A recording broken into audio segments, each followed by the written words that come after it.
One thing about epidemics, they happen at lightning speed. A series of smoking devices have already claimed the health of an estimated 5 million teens and the lives of many, yet youth is still convinced the Juul is cool.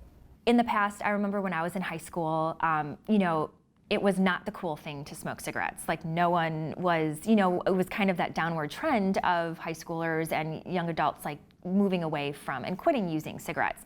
But now we're seeing this huge spike where kids are not scared to use these products in school. They'll use them at home, they'll use them anywhere, indoors, outdoors, you name it. But what exactly are these devious devices?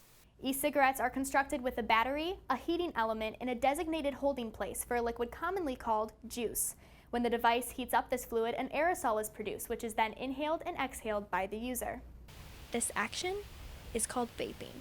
So we know that vaping has actually been here in the US since about like 2010, but we do know that a lot of these products haven't become as popular until about 2015, 2016. Statewide and nationally, officials have been keeping track of the statistics concerning e-cigarette use, whether it be vape pens, pod systems, or disposables. Nationally, about 45 million people are vaping today, over 5 million of which are youth younger than the age of 18. I noticed over the last 6 years when I was a principal that more and more and more I was seeing kids getting access to vaping, even in 8th grade. And there's a reason officials believe teens are turning to this new trend. They do look so appealing, they're colorful, they look really exciting, there's something different, and really those flavorings is what's drawing the kids in to use them because they taste better than what a combustible cigarette would.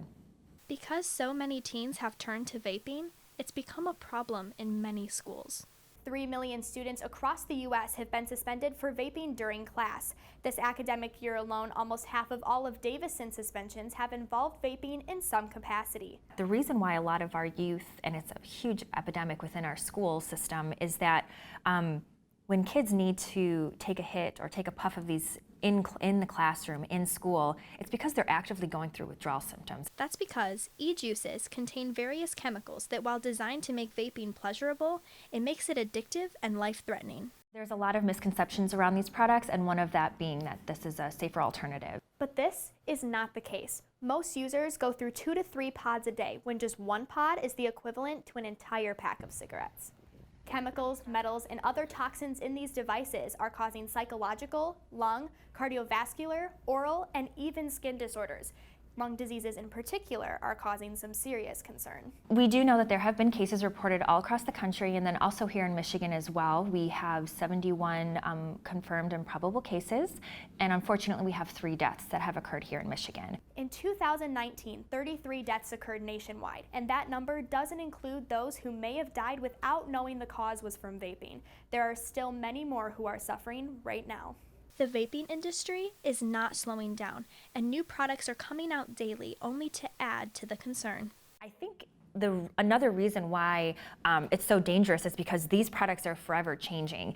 And when people were so familiar with the Juul, all these other companies were like, people know what this product looks like, let's make something else that doesn't look like the Juul. The health and the futures of those who vape rely on communication and a better understanding of this product. We're getting closer to the understanding of what that severe problem was, and as we do that, I think we'll be able to adjust and appropriately regulate the industry so that we're keeping vapes out of the hands of minors, but most importantly, we're keeping our population safe. Really, no one should be using these products, especially our youth, our young adults, and our pregnant women. Educate yourself and others about what exactly you are putting into your body. It is not just another harmless trend.